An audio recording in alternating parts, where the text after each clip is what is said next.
Welcome to the thrilling world of Security Squawk, where we explore cybersecurity. Guiding you through online threats, we'll aid you in understanding safety protocols and trends. Meet our gurus, Bryan from Exact IT, Reginald from Arc Solvers, and Randy from Tech Rescue. Together, we'll delve into current events and hot cybersecurity topics, helping you comprehend their impact. Stay informed, stay secure. Security Squawk, the business of cybersecurity. Buckle up, let's dive in. What's up, everyone? Welcome to the Security Squawk podcast. I am your co-host, Bryan, here with Randy and Andre. How are you guys doing? Doing well. Happy Tuesday. That's right. It's always a happy Tuesday, man. But it's raining here in Texas. About to get 5 inches of snow, Randy. Are you excited for me? I love snow. We had snow about 3 weeks ago. I love cold weather as a break from our normally balmy weather. To get like a week of like cold weather where it smells like people are burning and stuff in their fireplaces. And oh yeah, I love it. But today it's just raining. We always need rain here. So it's a great day. Nice. All right, guys. So this week on the podcast, we're diving into a series of ransomware attacks that have disrupted organizations across various sectors in the last week. We got some tribal governments to educational institutions, and these incidents, of course, highlight the persistent threat landscape that we love to bring to you every week on the show. We like to bring you awareness to this stuff so you can learn to start doing the things you need to do to protect yourself. We're going to examine some high-profile cases involving tech giant Cisco and what's going on potentially there, and an engineering firm called IMI, is dealing with a cyber attack, as well as the ongoing challenges faced by financial institutions in the wake of cyber attacks, as our following up segment involves the Patelco Credit Union and what just happened to them from regulators. So let's get into it, guys. Without further ado, we got this tribal district, right? Or it's the Sault Ste. Marie Tribe of the Chippewa Indians.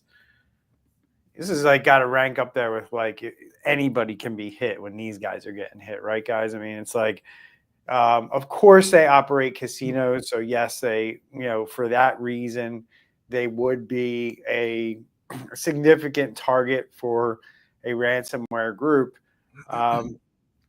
But this is actually causing further disruptions than just their casinos.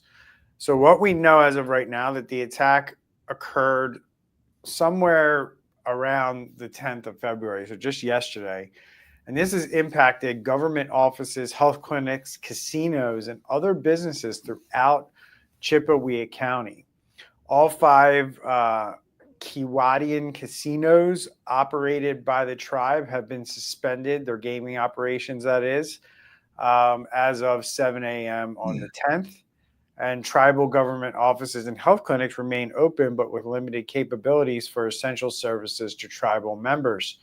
So what are your thoughts here, guys? This is pretty deep. We kind of know a lot in a short period of time. So let's get into it. What are some things that caught your eye when you looked at this situation? Yeah, this is like equivalent to, because when we use the word tribal, a lot of times you don't think about like everything that happens and how much of a community they are. But this is like thinking of a small city and their business, their healthcare, all of the government services that operates just goes down. Because they, with the tribal, they do everything within that little region. So it's like, this is actually a really big deal. This is, again, equivalent to like a small city being entirely down right now. Yeah. And what really struck my mind right away, Bryan, was I can't think of another tribe that has been hit yet. And this is being the first one, on one hand, there's definitely been tribes that have been hit. Okay. So it's really putting a stranglehold on them, because I guarantee you those casinos are a huge source of income for the tribal government, and then the services that they offer, which that's going to bring a sense of desperation, which is probably going to be more likely that they pay the ransom, which is going to mean that other tribes will probably get hit. Hopefully not. Hopefully this is the only one. We've seen it several times, though, over the past years. One company in a particular industry, they use this particular set of software, they get hit, and then next thing you know, others in the same industry start getting hit. Don't know if that's going to happen or not. But anyway, it's probably going to lead to them paying the ransomware because it's literally putting a stranglehold on their financial income. Yeah, it's the tribal chair, Austin Lowe's, has confirmed that a ransomware attack has impacted the computer and phone systems. This has shut down gas stations in the town. And as of today, they are still down, and they've enlisted the help of third-party experts to investigate the breach and help them get back up on their feet. But, this is just another example of an entity that isn't prepared for a cyber attack, guys. And that's kind of what I told everybody heading into 2025, that we're going to, see a lot of organizations who are not prepared, who are going to have to start doing something about this stuff, either because they get hit with a cyber attack or they have to deal with regulations. And then we move right along to a second ransomware attack this week on a school district, guys. And this is Jefferson School District in Idaho, known as the Jefferson School District 251. They've been forced to close their schools and cancel their parent-teacher conferences due to a ransomware attack. And this attack has affected district technology and computer systems. All schools in the district are impacted. Classes have been canceled through Thursday, February 12th. The parent-teacher conferences are canceled Wednesday and Thursday.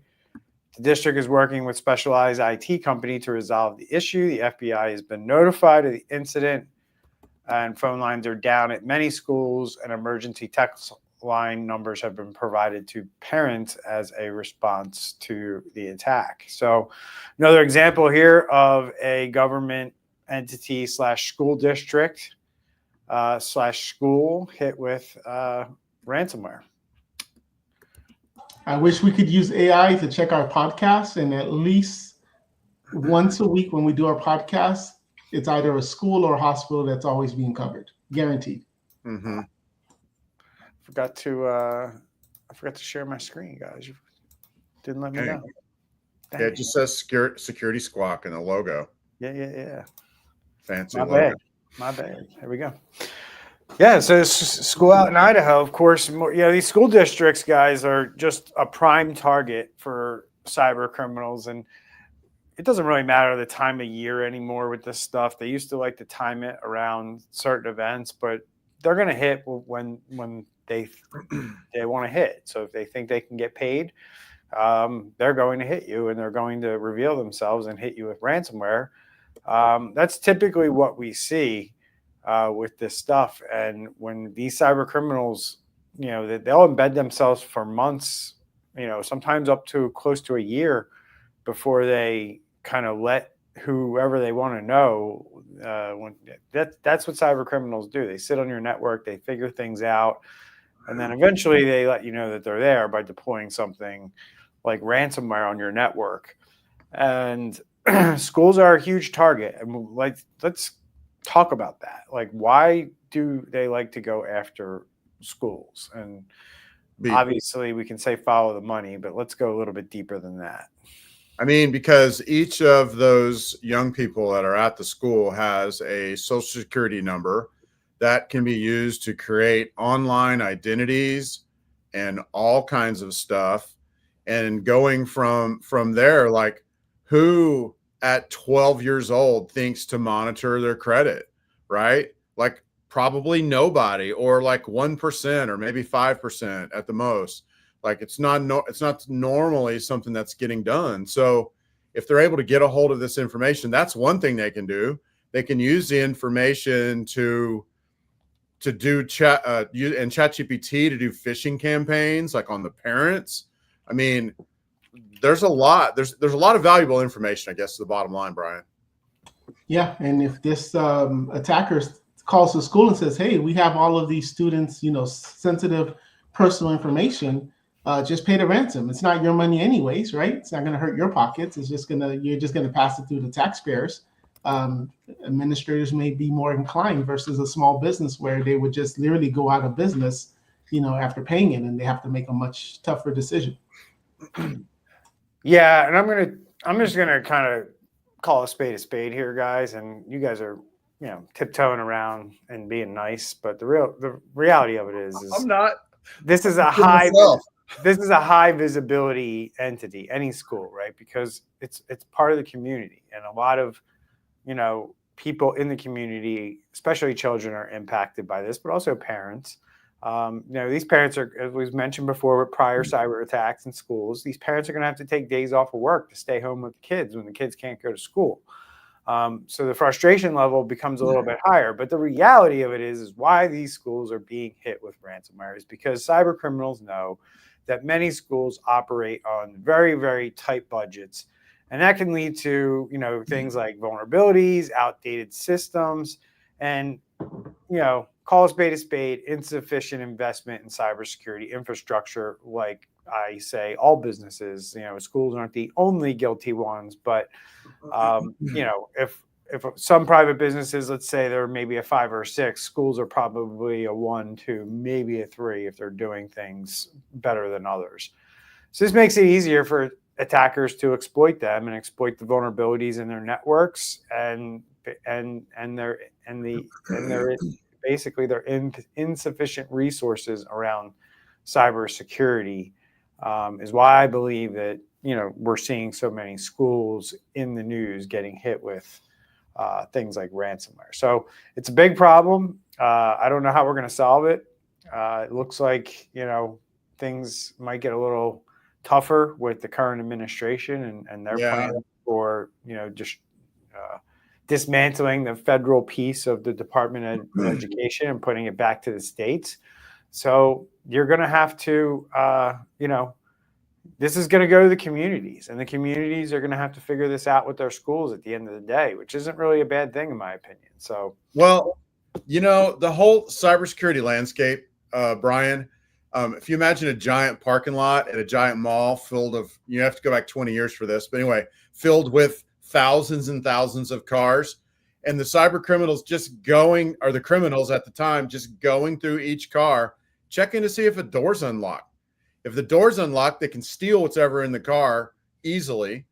If it's locked, maybe they move to the next one, or maybe they break the window, and if there's no alarm, they steal the car. And it's sad because we're still in 2025. It's very much like that parking lot where there's a ton of schools out there that don't have their doors locked. Okay. And if they have their doors locked, they don't have an alarm. And I'm talking about obviously cybercrime, right? And the bottom line is they're easy pickings. And, yes, there's money. So that's why it gets done. But it's also in a lot of ways, it's easy pickings. They have a regular IT staff that's managing their technology that have very little cybersecurity training. And that's the bottom line. Anyway, got a little started on that one. You did. And then, U.S. schools, we try to keep it, on the show, we try to keep a lot of the stuff we talk about to the U.S. and U.S. businesses. Sometimes more international events, get on the podcast because they impact U.S. based businesses. But I think this one impacts probably, I don't know how many U.S. students might be enrolled in the University of Bahamas, but I got to imagine some U.S. students decided it'd be a good idea to go to school in the Bahamas. So we have about 5,000 students across 3 campuses at the University of the Bahamas have had their personal information stolen as part of this ransomware attack. They already know this in the early comings, I guess, because they know what systems were impacted. So they're just assuming that data was also impacted, and or the cyber criminals have already shared that information with them and shown them proof that they have this personal information. But not going to go too deep into this one because it kind of goes along the same lines of what we just talked about. But it goes to show you that all schools are a target and everybody's a target. The cyber criminals do not really discern between their victims. So No, and just about 3 weeks earlier, we talked on the show about Turk and Caicos getting hit.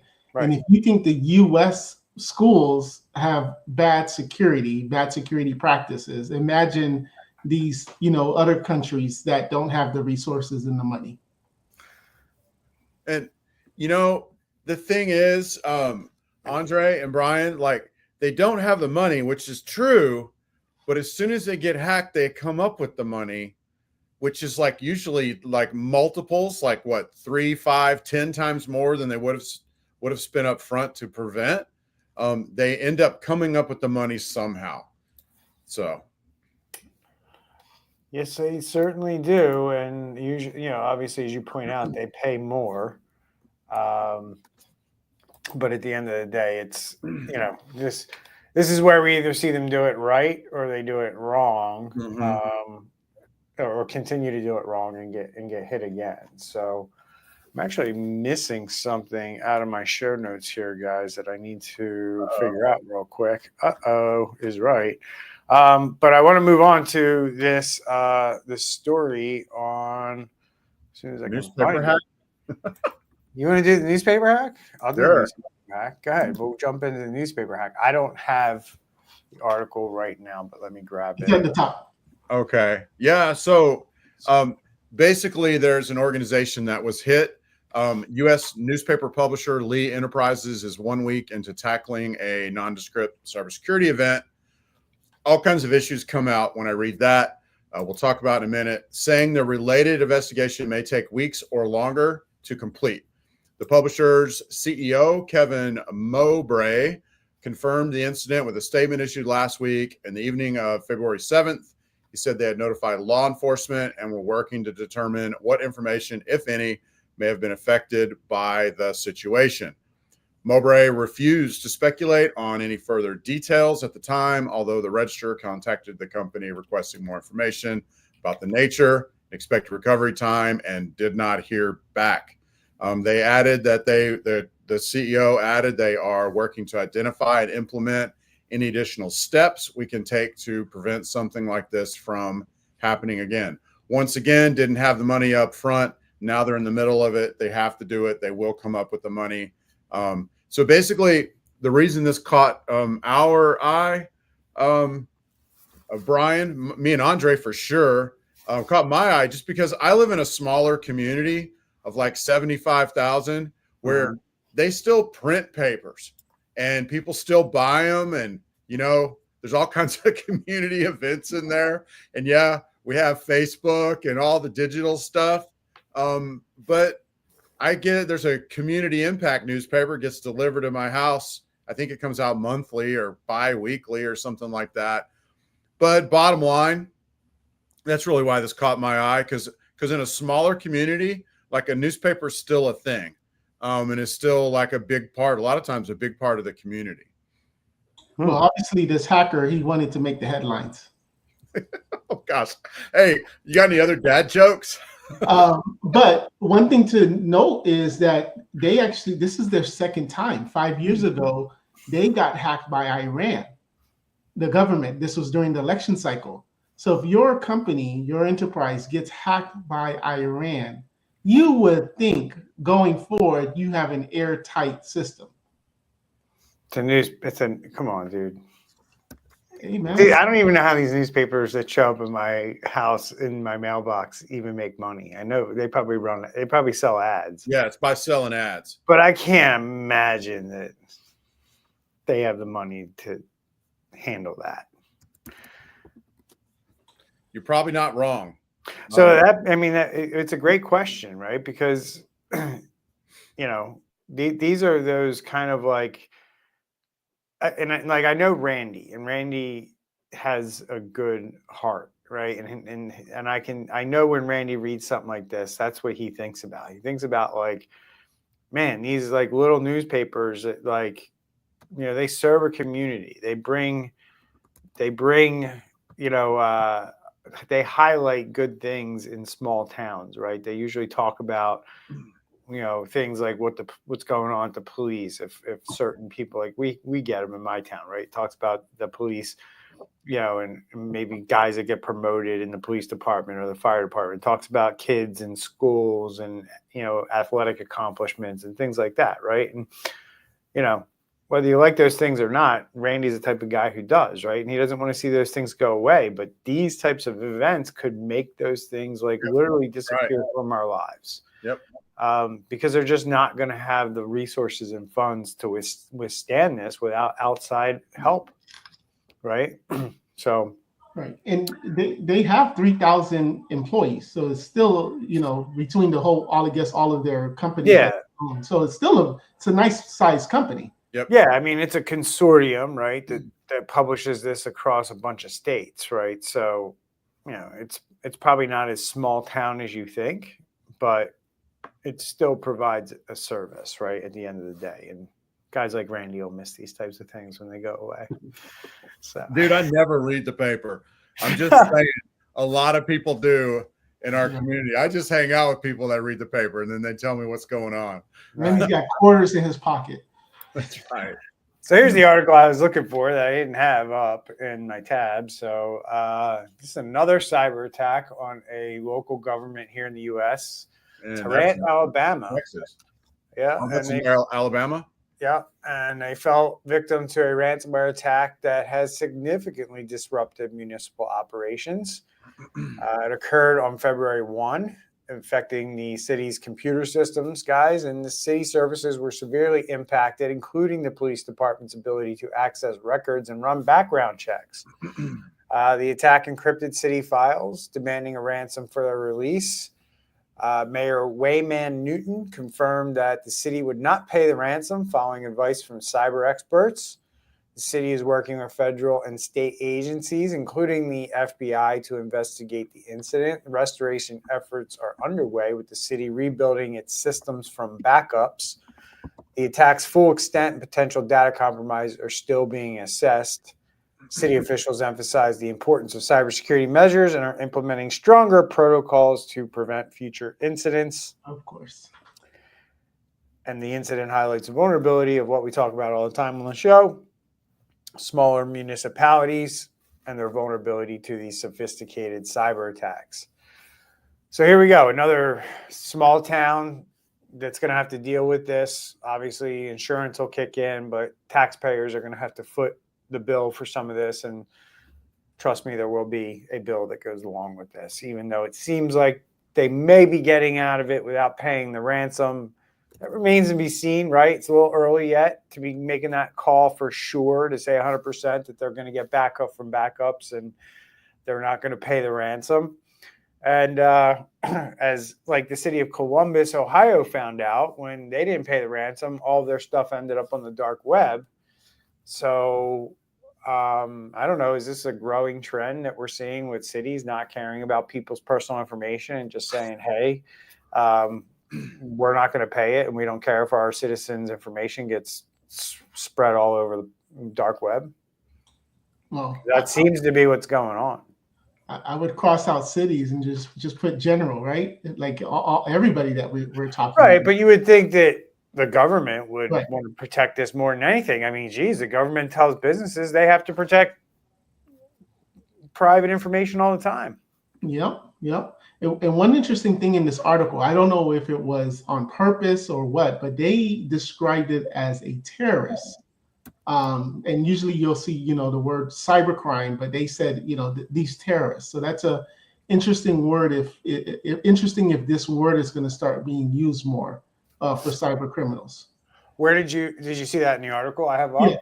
Okay, that's interesting. Yeah. Because that would be cool. Don't know what's behind that, or if they were considered terrorists. I mean, not cool, but you know what I mean. Like if we start putting them in that sphere, I think that could maybe do a wake up call and maybe some funding and some prevention and things like that. You're nuts. We're out of money. You said we're out of money? I said we're out of money. We're working on it. So, Randy?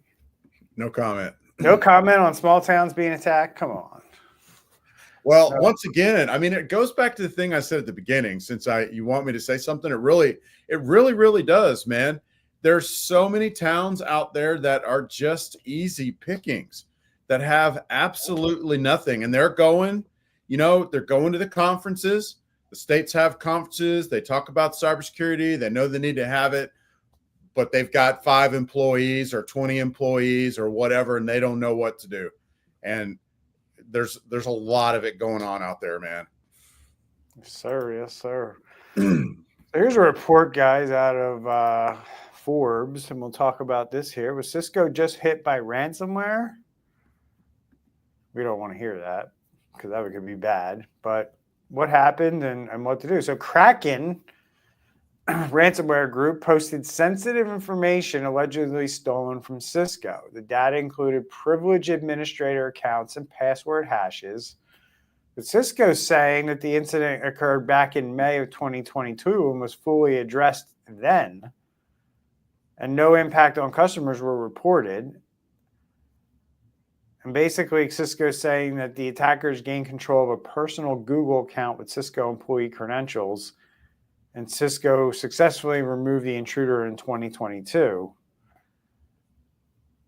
But Kraken's coming out and saying that they have infiltrated Cisco yet again. What do you guys think? I mean, let's just say I'm an innocent observer and just looking at other things that go on all the time. Mm-hmm. We don't know yet. We ain't seen nothing yet. And Cisco might be saying this, I'm not accusing anybody of anything, but they might have an earnings call tomorrow. You know what I mean?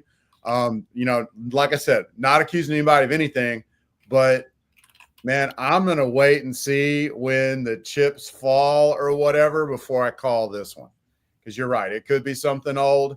If it was fresh, it'd be huge, because Cisco does a lot of infrastructure as far as network goes in our country and around the world. But, we've also seen a lot of network infrastructure get hit and targeted.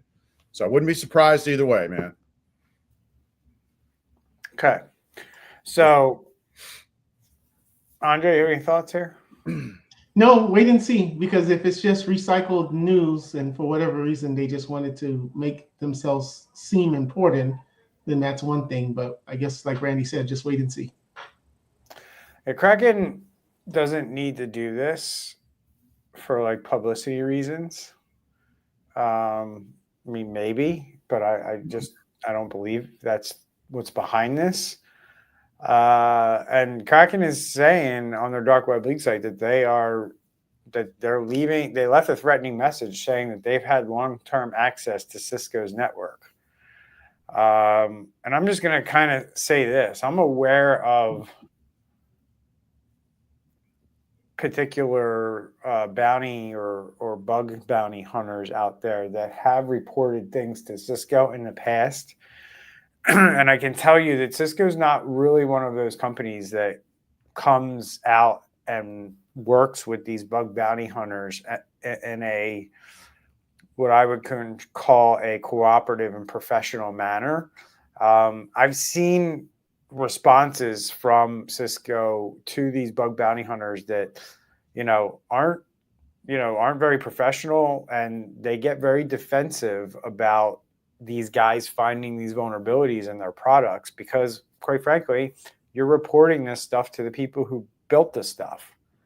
So, it's one of those things where the person, one of the things that needs to happen is the people who get this information need to be completely separate from the people who develop it. And that's not always the case, right? Because then, human nature takes over and people get emotional about the situation instead of looking at it for what it is. And when you get emotions involved in this, where you're trying to make things more secure, and somebody feels like, hey, I invented that product, there's no way that has that vulnerability, or you can take over that device like that.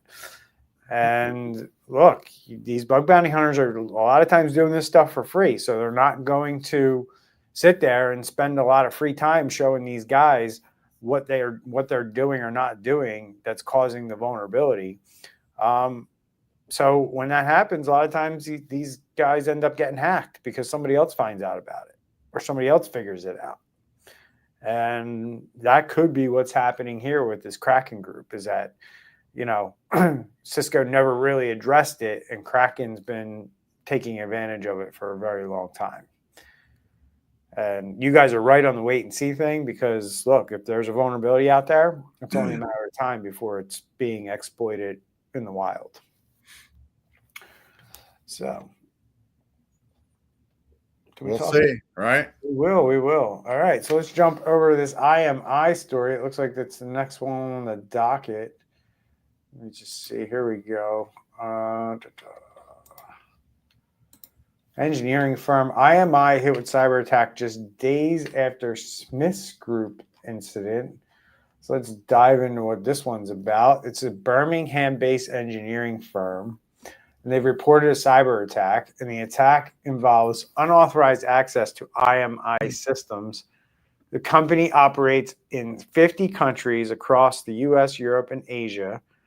External cybersecurity experts have been brought in to investigate and contain the incident, and customers and staff have been informed about the attack. And this is the second cyber attack on the engineering firm in a week following the Smiths Group incident. And this is a growing concern. We just talked about Tata last week, guys, who's an Indian-based firm but has customers all over the world, including the U.S. What are your thoughts here on what's going on with these engineering firms being attacked?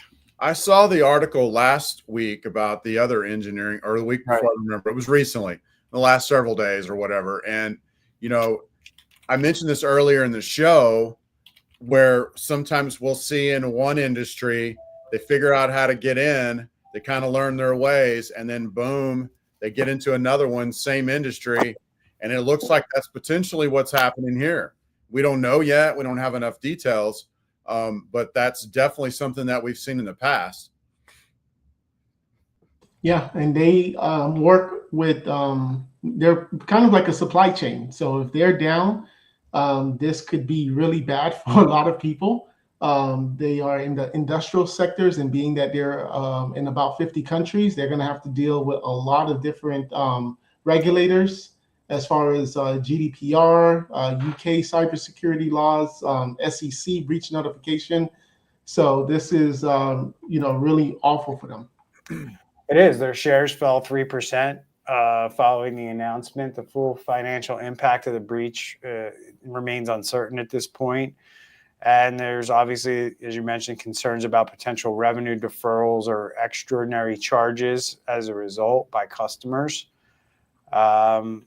And, this just highlights another example of industrial firms, schools, everybody's a target. There's no industry that is out there right now that is like this is just an industry that's not being bothered. Retail, all of them, they're all getting hit left and right. And there's stories out there this week, guys. We didn't really cover it. Maybe we should cover it next week. But there's stories out there, and I covered it on my YouTube video on Friday.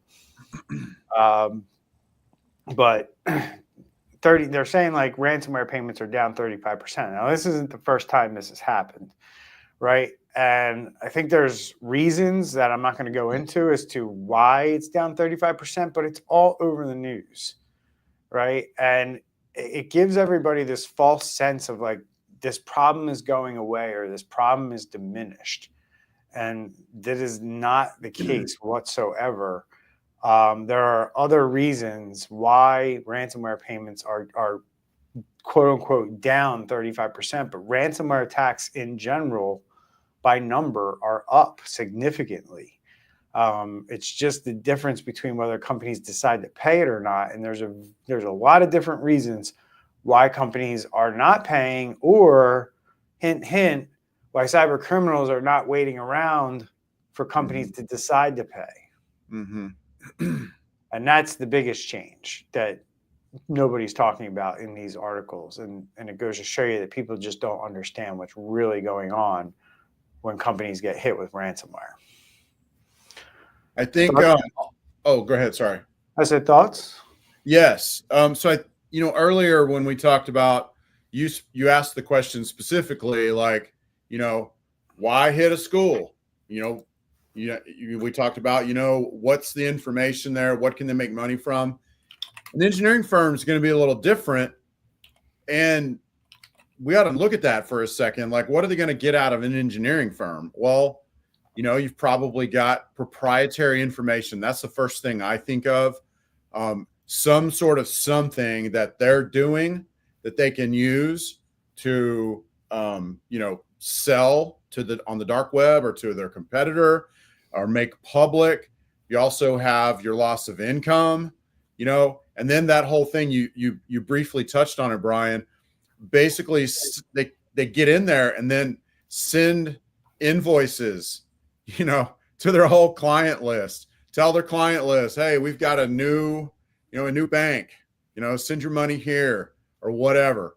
So those are things I think of that make this enticing for criminals. Can I paint a scenario for you around that? Yes, please. That I just learned about, and I want to get your feedback on this. We talk about all the time with ransomware attacks, right? That PR and the PR nightmare that goes along with, cyber attacks that businesses have to deal with, right? And, early on in ransomware attacks, if you guys remember, like when United Healthcare systems or whatever they're called, universal healthcare systems, when they got hit, and, the press releases that they were putting out early on were just really what not to do when you get hit with ransomware. And now we're seeing like these types of things that are coming up where, organizations like you just mentioned are getting hit with these, like, hey, let's send an invoice to our customer. Like the cyber criminals get in, they intercept the invoice, right? And then they send it to the customer with a totally different bank account number. And that customer pays it, right? And this just happened to somebody that I was talking to where their company got hit. Somebody was in their email. They set up all these rules, redirected all these emails to one inbox, and was able to basically intercept like invoices going to partners and things like that and change them to their bank account. Well, these partners paid the criminals, right? The invoice. So on the partners' books, invoice is paid, right? You're a company that is the victim of this attack. You didn't get the money. Say it's $20,000. You didn't get the money. It went to a cyber criminal. I don't know if you have insurance or not. It's irrelevant for what I'm about to say, but at the end of the day, a lot of times insurance only covers a certain amount. So if you exceed that amount, then you're not going to have coverage for a lot of this. The company turned around and rebilled the customer again for $20,000, like thinking like they should get paid from the customer when the customer already is out $20,000. And I'm just like, whoa, like who is advising that company that they were like, oh yeah, you should just rebill all your clients who, got ripped off by the cyber criminal and try to get money from them again. That's not going to work out well. No, that's crazy. Yeah, that just doesn't even make like you wouldn't think it would happen, but it happened. Like literally, this company sent bills out to, and they expected to get paid, and I'm like, whoa. I'm like, okay, but that's what's going on out there. I mean, we saw that happen to a military contractor, and they basically changed the bad guys. They got in the system to see what the invoices were like. Yep. And then they changed, instead of militarycontractor.com, it became militarycontractor with an O.com, and resent the invoices. So intercepted, resent, people paid. And then now the contracting company, which is living on a shoestring budget and a patent and hoping to be billionaires someday, they don't have that money to pay. They don't have the money to give up, but, they try, are we supposed to rebill the customer who paid the wrong invoice? That's a great question. And it's not the kind of scenario I want to be in with my customers. You know what I mean? You can't rebuild a customer. You got to figure it out. I mean, if they paid, if they are out the money, then you can't rebuild them. Now, if they somehow got the money back, or they never sent it, or they were able to pull it back in time, that, I guess no harm, no foul, right? But it's never good when you're asking a customer, hey, we were cyber attacked, and we know you paid that invoice, but we want you to pay it again. And it's just not good, because they already don't trust you because of the cyber attack. Now you're going to come and really ruin the relationship by doing that. So it's interesting. It's interesting to see how companies handle this stuff and the faux pas that are made along the way as these different scenarios kind of change over time. And it's just interesting to me to see how all this plays out. And those are one of the things that I saw or heard about in the last week or so, where I was like, I'm like, that's interesting that a company would think that they are owed that money still. When it was their fault, they were cyber attacked in the first place, right? That's the thing with this crime, is that when you're the victim, you're never looked at as the victim. As nobody feels bad for you that you didn't do the right thing to protect your networks. I mean, that's just how it goes. Mm-hmm. All right, guys. Following up segment with Patelco, one of the biggest financial cyber attacks that we've seen in the country. This credit union was hit with a fine of $100,000 by the California Department of Financial Protection. The DFPI also ordered Patelco to implement a new cybersecurity program. The ransomware attack occurred back in June of 2024, guys, affecting approximately 500,000 customers or members. The essential computer functions for the credit union were shut down from June 29th to July 15th. In that time, the members were unable to conduct online banking functions for weeks, and hackers accessed a significant amount of personally identifiable information. Patelco is still facing multiple lawsuits, guys. This isn't the end of their woes, this particular fine. This is just one of many. It includes a class action civil lawsuit and a federal lawsuit. The membership of the credit union, it's been reported that it has dropped by nearly 9,000 members since the attack. The credit union reported losses of over $39 million. And there's been an increase in first-party fraud claims by their members. So here it goes, the beginning of the pain, or at least the second part of the pain. After the cyber attack, is hitting Patelco, guys, and it starts with a $100,000 fine, and it's only going to get worse from there. Well, there's a couple of things I found interesting, but the biggest one is that they denied reimbursement. So, for example, your card got compromised, and now you all of a sudden you get an Apple Pay, and you're disputing that Apple Pay, saying, "Hey, this wasn't me," and they basically told the client, "Yes, it was you, and we're not going to dispute this transaction. You got to eat it," which is now causing this lawsuit. It's like you know that the bad guys have the data, and you still want to. Your customers are leaving you, and you still don't want to do right. That's crazy. Probably because they didn't have the money, right? If they figured then it could probably get exploited, but I don't know. Should they have paid the ransom?